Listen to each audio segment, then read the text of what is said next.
Hello, everyone. Judging by the number of people on this call today, I think it's a clear indication of the respect and appreciation that everyone has for our guest on the call, Diana Matheson. So it's obviously a bittersweet day for Canada Soccer to be hosting this call today. I'm Sandra Gage, Chief Marketing Officer. We are here to celebrate an incredible Canadian sports hero, not just a Canada Soccer women's national team member. And we appreciate everyone joining us. We are joined on this call by the General Secretary for Canada Soccer, Peter Montopoli, who will start us off with some opening comments. And then we will have Diana have a comment to open, and then we will take questions, of course. So, as you would have seen in the press release, Diana is a two-time bronze medalist at the Olympic Games. She's a CONCACAF champion. She has over 200 appearances for Canada Soccer women's national team. And she is only one of two players, and you might know the other player, Christine Sinclair, who has scored in each of the last 3 decades for Canada. And most importantly, she scored some pretty iconic goals. No one can forget London 2012.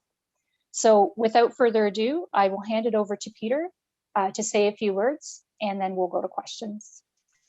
Okay, thank you, Sandra. Thank you, Diana. And thank you to the media for being here, plus a guest, Karina LeBlanc. Karina, thank you for joining us. It's a pleasure and an honor to say a few words about Diana. I think Sandra did it well in terms of the accomplishments on the pitch. I think as Canadians, we all can think of many goals that sports heroes have scored in our country, but we always remember where we were. And I think we'll always remember in 2012 where we were when Diana scored that marvelous goal for Canada to achieve something we hadn't done in 76 years. But, I could go on a long list of her accomplishments on the pitch.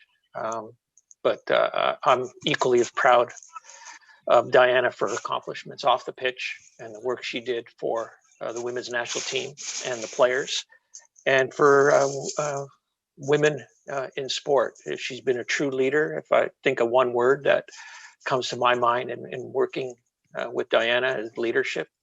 She's been a real leader of women's sport, and will continue to be as she passes on her retirement, and she'll do some great work off the pitch. So Diana, thank you for everything you've done for Canada on the pitch, and more importantly, for the work that you'll be doing off the pitch for women in sport. Congratulations. And we look forward to working with you in the next stage of your career. Thank you, Peter. Diana, if you'd like to start with a comment before we go to questions. Sure. Thanks, everyone, for joining. Thanks, Sandra and Richard and Vanessa and Peter for setting this up. Very much appreciated. Thanks, KK, for joining us today. Love to see your face. And thank you, Peter, for very kind words. And I've very much appreciated the opportunity to work with you, not just as a player, but really behind the scenes, especially on the Players Association stuff.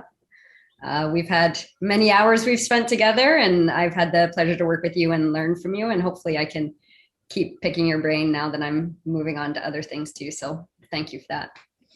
And that's it from me. Okay, why don't we go straight to questions? Derek, would you like to start us off? And if you can say your name and outlet for Diana, that would be great. Sure, no problem. Derek Van Diest, Post Media. Hi, Diana. Good to see you. Let's talk about that iconic moment in 2012. I guess just going back and looking at how special that team was and how you guys kind of rallied the country around you guys, and obviously coming back from that disappointment against the United States to beat France in the bronze medal game. You're looking back at all these years, can you kind of put that into perspective, how big a moment that was in Canadian sports?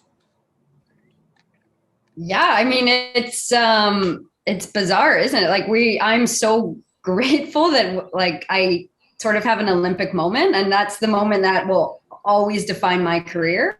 And for that to be the case is unbelievable and cool, and I wouldn't trade that for anything in the world. And it was very much, I think, a watershed moment for Canadian soccer. There was just a different level of attention paid on the women's team, a bigger platform after that. Canada Soccer worked with the National Women's Soccer League to get us to be a part of that. 2015 came after that. Rio came after that. So it was just a bit of a turning point. We'd had a lot of potential before that, and we were always close to doing something. And then the drama of that Olympics was just terrible, to lose to the US in the way that all happened. But it was also the thing that I think galvanized Canadians behind us. So we wouldn't have written a more dramatic script had we tried. And I don't think I would have, if I'd been dreaming about my career when I was a kid, I don't even think I'd have written that moment for myself at the end of the France game. So it's just pretty cool that happened. And I'll always be grateful for it and grateful for Canadians that got behind us that tournament. And actually, my partner works for CBC, and her editor has decided to coin it the London screw job. You know, the Bret Hart incident in Montreal, wrestling reference back for us old wrestling fans, Montreal screw job. So if you want to start spreading London screw job, we can see if it sticks at all, starting today. That's awesome. And what's in the future for you? I know you did a great job on the broadcast of TSN Women's World Cup. Is that something that you're looking at maybe doing a bit more now, or what are the future plans for you? Yeah, there's a few things I'm excited to do. I would love to do more media for sure around big events. That was a great experience, especially to work with the other women on that panel. And then the other things I've been stating in media is that it's an exciting time to be retiring, because there's a lot on the horizon for women's soccer in Canada. I think the next things to come, which we all know are coming at some point, are an NWSL club and our own professional league. So we're at the brink of that. And as someone who wants to be, behind the scenes and in head offices, helping to build things and help make decisions, that's very exciting. I would love to help bring a professional league to Canada, a women's professional league that's, at least 6 months, paid salaries, player driven. Like, we can be really creative and innovative in what we can build here. And then, of course, we got to get the NWSL coming to town, and hopefully that happens in the near future too. Thank you, Diana. Congratulations on a fabulous career. Thank you. Thank you, Derek. Next, we'll go to Sandra Persina, please. Thanks so much, Sandra. This is Sandra from Rogers Sports and Media. Diana, congratulations on an incredible career. It's been such a pleasure watching you over the years. And I know we, of course, always talk about 2012 as one of those defining moments. But when you look back, what are some other key moments that are really peak of your mind? Great question. And thanks, Sandra, and thanks for all the coverage and support over the years. One moment for me, Rio is obviously up there too, that bronze medal. It didn't have the drama of the other moments, but that was a team that definitely deserved more than bronze. And we could have had gold in that Olympics as well. That was a really, really good team that was playing so well. And then another big moment for me was Olympic qualifying ahead of 2008. Because that was the first Olympics for all of us on the team at that point. Those of us that had been around 4 years earlier hadn't qualified for Athens. There was a huge upset against Mexico. So that was such, Olympic qualifying was always the most stressful games. And there was a lot of stress and expectation around that game. And Melissa Tancredi, of course, comes up big and scores a goal. And we qualified for Olympics for the first time in 2008. And that is always a moment that I'll remember. I can remember I went back to university after that, and I was just walking around campus on cloud 9 because I knew I had an Olympics that summer. That's awesome, Diana. All the best to you. Thanks. We'll go next to Jonathan Tannewald, please. Thanks, Sandra. Diana, Jonathan Tannewald from the Philadelphia Inquirer. Congratulations on everything. In looking back over your career and looking at yourself and Jen Hoy and Tyler Lucy and Margaret Purse, there's a long line of players who've come out of the Ivy League and gone on to great success in professional and international women's soccer. And I wonder what it says to you as you look back a little bit now, that it is possible for athletes to come out of there and make it at the level that you and all these other players have made it. Yeah, and three of those players are Princeton players, right? Which is pretty cool. Yeah, no, I think it does mean a lot. I think if there's two groups of people I've been a good role model for, generally, it's shorter players and Ivy League athletes. So I'm happy to carry the torch for anyone who looks up to me for those reasons, and know that it is possible. You don't have to go to a top 10 soccer school in the US to be able to make it. And I think I was maybe the first to kind of hit that next level, but it seems like there's been more and more since, and the players you mentioned have been so great in the NWSL specifically. So I think more players can see that it's possible to go to any college and succeed and then get to the next level, as long as you're willing to put the work in.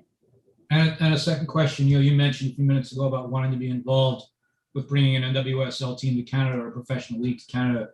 I think everybody's read your CBC column, and you put it even more bluntly there. We need an NWSL franchise in Canada, and we need a Canadian Women's Professional Soccer League. This might seem far-fetched to some, but that's only because we haven't done it yet, and it can get here sooner than you think. Especially when it comes to the money, and I don't know whether Peter or Karina want to add their comments on this too. When it comes to the money side of it, how do you get the money into it? Great question. And yeah, I'll take all the questions. Karina, Peter, you're good. You relax. I think there's money out there. I think there's a lot of businesses obviously looking to invest in equity and diversity. So that's one avenue. I think too, there's different revenue models you can look at. Women's sport is really exciting right now because they're being innovative. They're not just following traditional ownership models like with Angel City, or they're not just following traditional revenue models in sports. Like ticket bums and seats, ticket sales is not the number one source of revenue in women's sports. So you don't build a league and you don't build a team around that, right? You've got 3 or 4 other sources, your sponsorships, your academies, your merch, like you've got a number of other things that you want to monetize before that. And then I think women's sports too can look a lot at what esports is doing and that industry. Esports is not making money because they're selling tickets to things, right? So there's a lot of creative things you can do. And I think especially if you're starting from scratch, which, we'd be able to build whatever we want in Canada, you can be really innovative. And you can also look at all the data that's out there. There's a lot of data for women's sports. FIFA just did a study. There's a lot of things you can look at to see what's worked, what hasn't, and really build a model that you think is going to be successful. And I think the money will come. Thanks so much. Still remember watching you down here way back in the day. Congratulations on everything. In BC? In Philly when you were playing for Princeton. Oh, yeah. Thanks a lot. Congratulations. Thanks. Thank you. And next we will go to John Molinaro, please. Thank you, Sandra. Hi, Diana, congratulations. Just wanted to know, the last 2 years have obviously, with all the injuries, no doubt they took their toll. How difficult of a period has this been for you? And is there any sort of, bitterness about, having to sort of call it a career, maybe prematurely? Good question. Hi, John. Nice to hear from you. No, there's no bitterness. I think it was definitely a tough 2 years. And really, if you look back at the last 5 years of my career, I was almost rehabbing more than I was playing. So, obviously for any athlete, that's not why you're doing it. You're not playing the sport you love just to be on the sideline rehabbing. So it was tough for sure. But no, I wouldn't say bitterness is the case. I think looking back at everything I know now about what happened when I got injured, all those things, I would have done it exactly the same. So I wouldn't have changed a thing for sure. I think the decision was tough, obviously, because I knew, the Olympics is coming. I would have loved to be beside my teammates for another Olympics.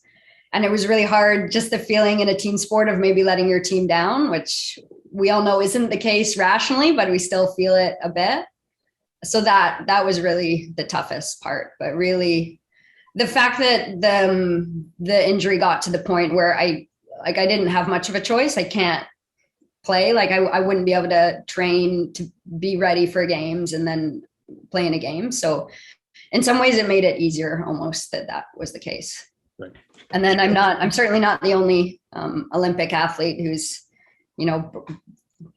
left it all on the field and retired with a few injuries too, which is a bit sad in Canadian sport, but we can work on that later too.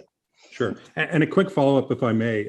When you look at sort of the Canadian roster now, not that I would want you to sort of label the next Diana Matheson, but is there anyone on the roster that you can see a little bit of yourself in? That's a good question.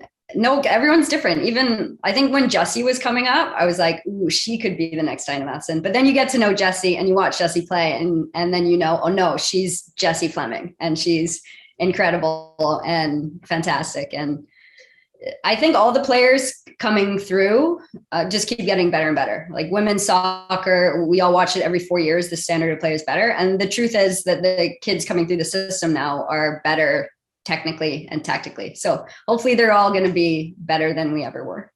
Great. Thanks. Best of luck with your future. Thanks. Thank you. Next, we'll go to Har. Thank you, Sandra. Hi, Diana. It's Har with Equalizer Soccer. Good morning. Congratulations on a fantastic, wonderful career. I'm wondering, what are you going to miss most? Is it going to be your teammates, the camaraderie, match days? Can you kind of take us inside there and just your thoughts overall? Thank you. Sure. Har, I'm going to miss seeing people like you around, but I'm sure I'll still see you.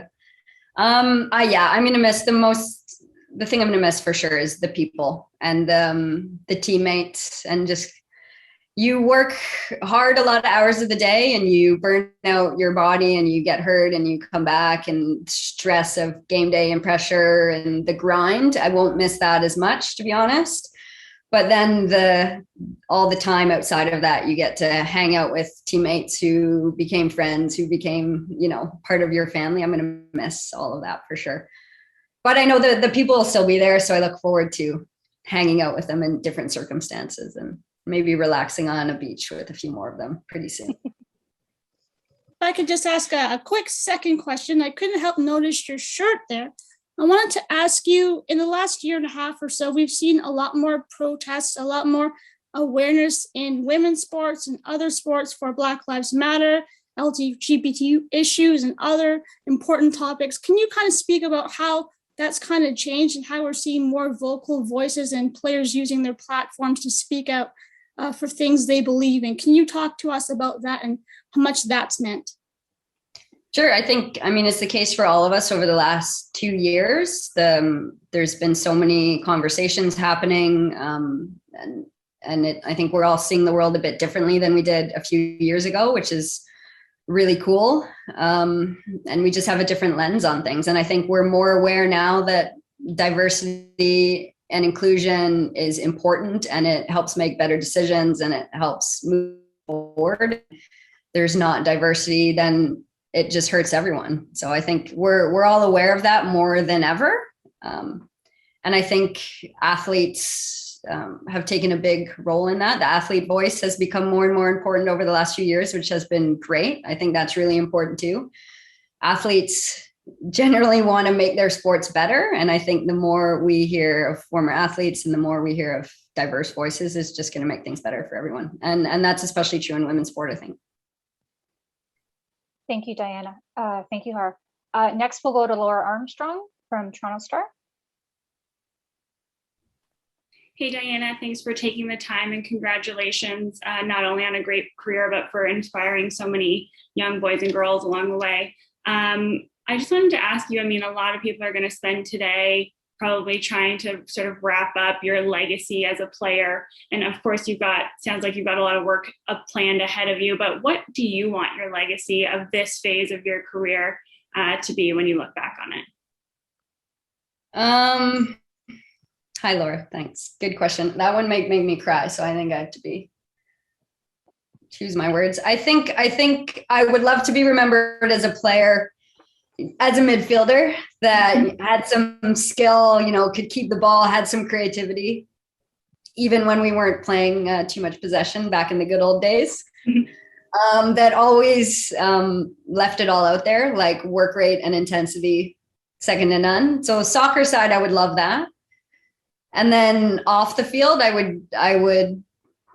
hope I'm remembered as a teammate that was there for people and tried to get the best out of everyone and did so to try and get the best out of the team. But I think I just want to be remembered as a, good teammate.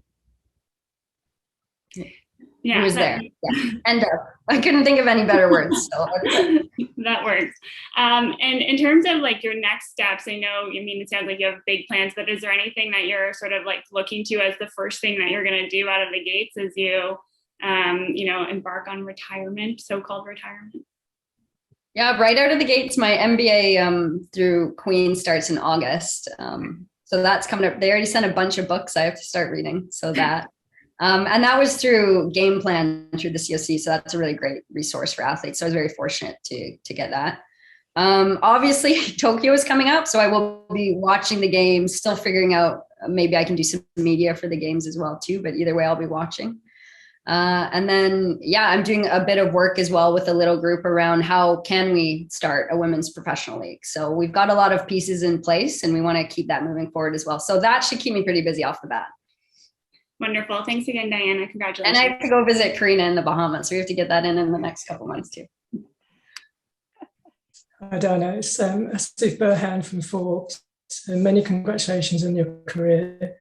I think 9 of the current Olympic squad are playing in Europe. So would you like to see more young Canadians go to play in Europe in future like you did? And what did you learn on and off the pitch from your time in Norway? Great question. And the answer would be both yes and no. I loved playing internationally. I think it's a great experience for any player to go to Europe and play. It's a bit different style of play, especially the players now that are going to these big clubs. The tradition of playing somewhere like, a Man U or a Barcelona, like that's pretty cool. I wish those options had been around earlier in my career. I would have loved to go.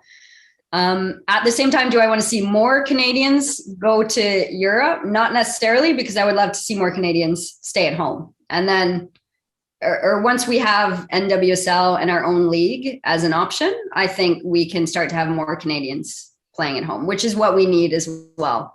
The Canadians go to Europe and the US because they have to, right? So yes, I want Canadians to continue to go experience that culture, experience the big clubs, play at the highest level. But at the same time, I want more and more Canadians playing in Canada too. So everyone's players playing in both places.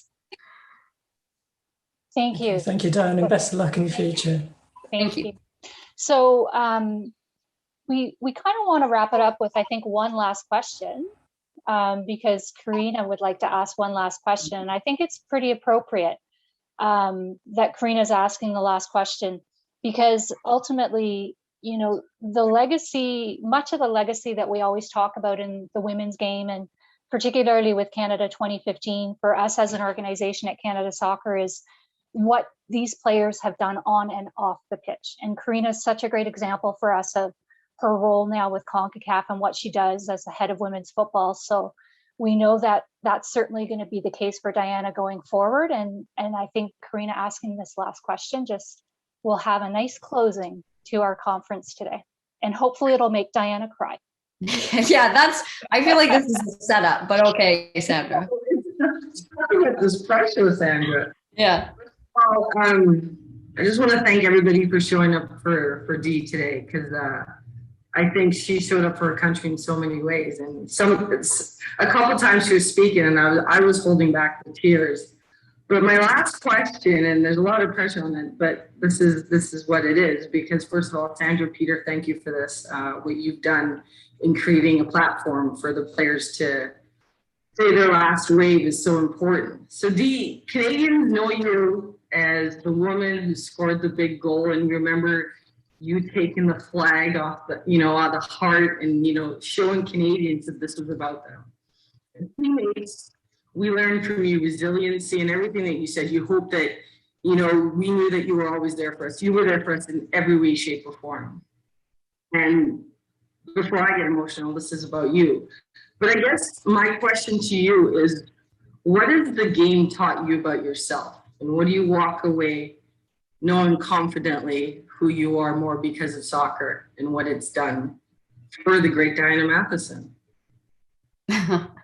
What has the game taught me? Thank you, Karina, for your question. And yes, thanks to everyone for being on the call too. I appreciate you guys being here for me, but also just supporting our team over the years. I think, Karina, where I'm at now, what I've learned for soccer is that I think what I tried to do in soccer, and I think John said was my greatest attribute, was my attention to detail and then following through with a plan. Like I could identify the things I needed to work hard at, and then I would work hard at them to a fault. I think whether that was, training, playing soccer, learning about the game, or recovering from injuries, I think I did that. So I think I recognize those are skills I have, and I think those are things I definitely know I need to carry over into the next career, whatever I do.